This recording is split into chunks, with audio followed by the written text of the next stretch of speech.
Agadi engineering ಕಾಲೇಜಿನಲ್ಲಿ ಮೆಲಾಂಜೆ 25ರ ಮೇಳ 19ನೇ ಪದವಿ ಪ್ರದಾನ ಸಮಾರಂಭದ ಸಂಭ್ರಮ. ಹೌದು, ಗದಗ ಜಿಲ್ಲೆಯ ಲಕ್ಷ್ಮೇಶ್ವರ ಪಟ್ಟಣದ ಹೆಸರಾಂತ ಶ್ರೀಮತಿ ಕಮಲಾ ಶ್ರೀ ವೆಂಕಪ್ಪ ಎಂ ಅಂಗಡಿ ಅಭಿಯಾಂತ್ರಿಕ ಮತ್ತು ತಾಂತ್ರಿಕ ಮಹಾವಿದ್ಯಾಲಯದಲ್ಲಿ ಮೆಲಾಂಜೆ 25 ಮೇಳ ಹಾಗೂ 19ನೇ ವರ್ಷದ ಪದವಿ ಪ್ರದಾನ ಸಮಾರಂಭ ಮತ್ತು ವಿವಿಧ ಸಾಂಸ್ಕೃತಿಕ ಕಾರ್ಯಕ್ರಮ ಸಂಭ್ರಮದಿಂದ ಜರುಗಿತು.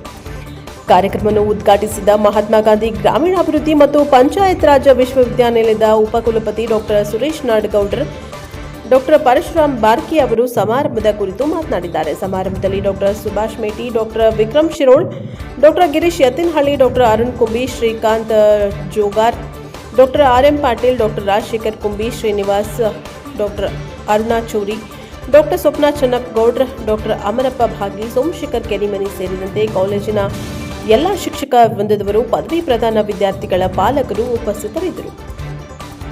Bureau reporter Veeranna Hadapad, Praja power TV, Lakshmeshwar.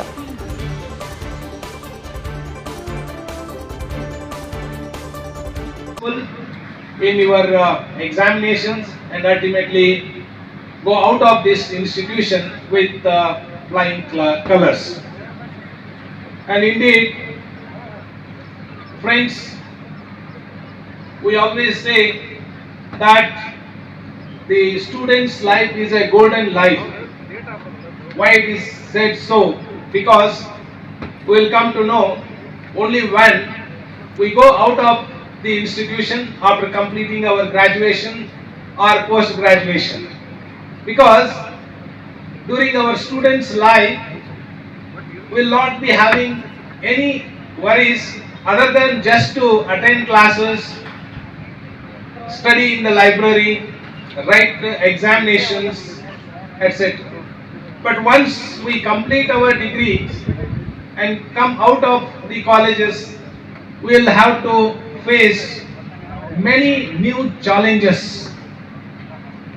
And when we enter the real world, so that's why we say students' life is golden life, because we will not be having even worries of making any earning, because our parents, with all hard work and efforts, even they are from villages, farmers, so they sacrifice. 7 ವಿಭಾಗಗಳನ್ನ ಹೊಂದಿದೆ. CSC A&ML ಕೂಡ ನಮ್ಮಲ್ಲಿ ಹೊಸದಾಗಿ join ಮಾಡ್ತಾ ಇದ್ದೇವೆ. Computer science ಮತ್ತು electronics ನ seat ಅನ್ನ 60ರಿಂದ 120ಕ್ಕೆ ಹೆಚ್ಚಳ ಮಾಡ್ಕೊಂಡಿದ್ದೇವೆ. ಇದೆಲ್ಲ ಕೀರ್ತಿ ಎಲ್ಲ ತಂದೆ ತಾಯಂದಿರಿಗೆ ಮತ್ತು ನನ್ನ ವಿದ್ಯಾರ್ಥಿಗಳಿಗೆ ಸೇರುತ್ತೆ. ಮ್ಯಾನೇಜ್ಮೆಂಟ್ ಎಲ್ಲ ಸೌಕರ್ಯವನ್ನ ಕೊಡುತ್ತೆ. ಆ ಸೌಕರ್ಯವನ್ನ ಉಪಯೋಗಿಸ್ಕೊಳ್ಳಿಕ್ಕೆ ಮಾತಿನಿಂದ ಮಾತಿಗೆ ಈ ಸಂಸ್ಥೆ ಚೆನ್ನಾಗಿದೆ ಅಂತ ಹೇಳಬೇಕಾದ್ರೆ ಅದು ನಮ್ಮ ವಿದ್ಯಾರ್ಥಿಗಳಿಂದ ಮಾತ್ರ ಸಾಧ್ಯ. ಇವತ್ತು ನನ್ನ ವಿದ್ಯಾರ್ಥಿಗಳಿಗೆ ಒಂದು ಕಿವಿ ಮಾತು, ನಾನು ಇವತ್ತು ಪ್ರಿನ್ಸಿಪಲ್ ಆಗಿ ನಿಲ್ಲಲಿಕ್ಕೆ ಕಾರಣ ಇಷ್ಟೇ, ನಮ್ಮ ತಂದೆ ತಾಯಿ ಪಟ್ಟಂತಹ ಶ್ರಮ, ಅವ್ರು ಕೊಟ್ಟಂತಹ ಒಂದು ಭಿಕ್ಷೆ ಇವತ್ತು ನಾನು ಕೆಲಸ ಮಾಡಲಿಕ್ಕೆ ಹಾದಿಯಾಗಿದೆ. ನಾನು ಎಲ್ಲ ವಿದ್ಯಾರ್ಥಿಗಳಿಗೆ ಈ ವೇದಿಕೆ ಮುಖಾಂತರ ವಿನಂತಿಸಿಕೊಳ್ತಾ ಇದ್ದೇನೆ, ಯಾವ ಕಾರಣಕ್ಕೂ ತಂದೆ ತಾಯಿ ಮನಸ್ಸನ್ನ ನೋಯಿಸಬೇಡಿ. ಅದು ನಿಮಗೆ ಒಳ್ಳೇದಾಗಲ್ಲ. ಇವತ್ತು ನೀವೇನಾದ್ರೂ ಈ ಸ್ಥಾನಕ್ಕೆ ಬಂದಿದ್ರೆ ಅಥವಾ ಮುಂದಿನ ದಿನಗಳಲ್ಲಿ ಅತ್ಯಂತ ಎತ್ತರವಾಗಿ ಬೆಳೀಲಿಕ್ಕೆ ಕಾರಣ ಆಗಿದ್ರೆ ಅದು ನಿಮ್ಮ ತಂದೆ ತಾಯಿ ಮಾತ್ರ ಅಂತ ಹೇಳಕ್ಕೆ ಇಷ್ಟಪಡ್ತೇನೆ. ಮುಂದಿನ ದಿನಗಳಲ್ಲಿ ನೀವು ಯಾವ ಹುದ್ದೆ ಹೋಗ್ಲಿ, ಯಾವ ಸ್ಥಾನವನ್ನು ಅಲಂಕರಿಸಿ ತಂದೆ ತಾಯಿಗಳ ಮನಸ್ಸಿಗೆ ನೋವು ಮಾಡಬೇಡಿ. ಯಾವ ಕಾರಣಕ್ಕೂ ಯಾವ ತಂದೆ ತಾಯಿ ಸರ್ ಹೇಳ್ತಾ ಇದ್ರು ಲಾನಲ್ಲಿ ಆ ತರದೊಂದು ವ್ಯವಸ್ಥೆ ನಾವು ಮಾಡಿದೀವಿ, ತಂದೆ ತಾಯಿಗಳು ಕಂಪ್ಲೇಂಟ್ ನ ಕೊಡಬಹುದು ಅಂತ.